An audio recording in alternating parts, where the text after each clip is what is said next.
Coba jujur sebentar. Katanya ekonomi Indonesia lagi tumbuh. Katanya GDP naik. Katanya negara kita makin maju. Tapi, kenapa banyak dari kita justru ngerasa hidup makin susah? Harga naik, tabungan seret, kerja capek, tapi rasanya nggak pernah cukup. Ini bukan cuma perasaan kamu. Dan di video ini, kita bakal bongkar kenapa ekonomi bisa naik, tapi kehidupan kita nggak ikut naik. Ilusi ekonomi naik.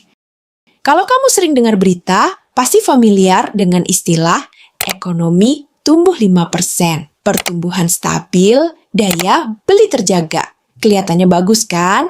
Tapi ada satu masalah besar, angka ekonomi itu nggak selalu mencerminkan kondisi hidup kita sehari-hari. Kenapa? Karena yang diukur itu adalah total aktivitas ekonomi, bukan distribusinya. Bayangin gini, kalau ada 10 orang di sebuah ruangan dan 1 orang jadi miliarder, secara statistik, semua orang di ruangan itu jadi kaya. Padahal 9 orang lainnya tetap biasa aja. Nah, ini yang sering terjadi. Ekonomi naik, tapi yang menikmati cuma sebagian kecil orang. Kenapa hidup terasa makin mahal? Sekarang kita masuk ke hal yang paling terasa. Harga makin mahal, makan di luar lebih mahal. Sewa rumah naik, transportasi naik. Bahkan kebutuhan kecil pun sekarang terasa berat. Ini yang disebut dengan inflasi. Tapi masalahnya bukan cuma inflasi. Masalahnya adalah kenaikan harga lebih cepat daripada kenaikan penghasilan. Gaji kamu mungkin naik, tapi apakah naiknya sebanding dengan biaya hidup? Seringnya enggak, dan disinilah muncul tekanan. Dulu gaji cukup, sekarang pas-pasan. Dulu bisa nabung, sekarang habis di kebutuhan. Makanya muncul perasaan, kok makin kesini makin berat ya? Middle class terjebak.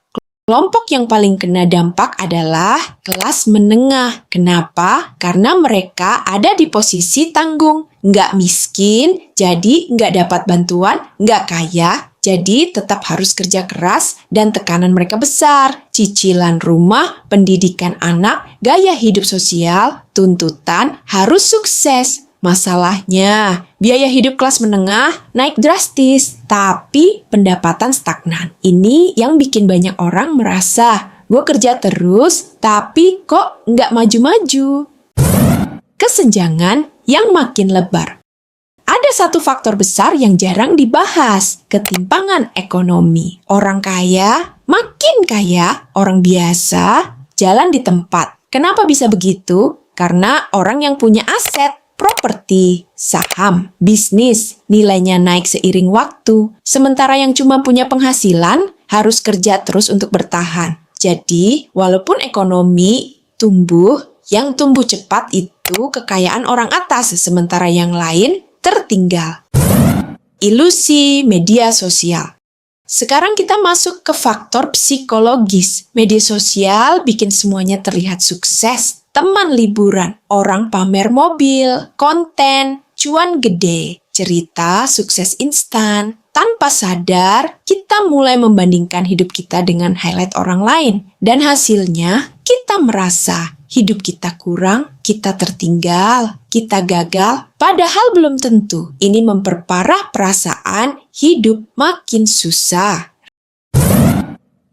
Realita, kita ada di masa transisi. Sebenarnya, kita lagi ada di fase perubahan besar. Dunia kerja berubah, teknologi berubah, cara cari uang berubah. Yang dulu berhasil, belum tentu relevan sekarang. Makanya banyak orang merasa, kok hidup jadi lebih susah ya? Padahal sebenarnya aturan mainnya yang berubah. Jadi, ekonomi Indonesia memang naik. Tapi itu nggak otomatis berarti hidup semua orang jadi lebih mudah. Karena yang menentukan hidup kita bukan cuma angka ekonomi, tapi biaya hidup, distribusi kekayaan, kemampuan kita beradaptasi. Kalau kamu merasa hidup makin berat, itu bukan halusinasi. Itu realita yang lagi banyak orang rasakan. Pertanyaannya sekarang bukan lagi, kenapa hidup makin susah, tapi gimana kita bisa tetap bertahan dan naik di kondisi seperti ini? Kalau kamu relate sama video ini, coba tulis di komentar. Gue juga ngerasain, biar kita tahu kamu nggak sendirian. Dan kalau kamu mau bahas lanjutan, cara bertahan dan berkembang di kondisi ekonomi sekarang, subscribe. Karena di channel ini, kita nggak cuma bahas realita, kita juga cari jalan keluarnya.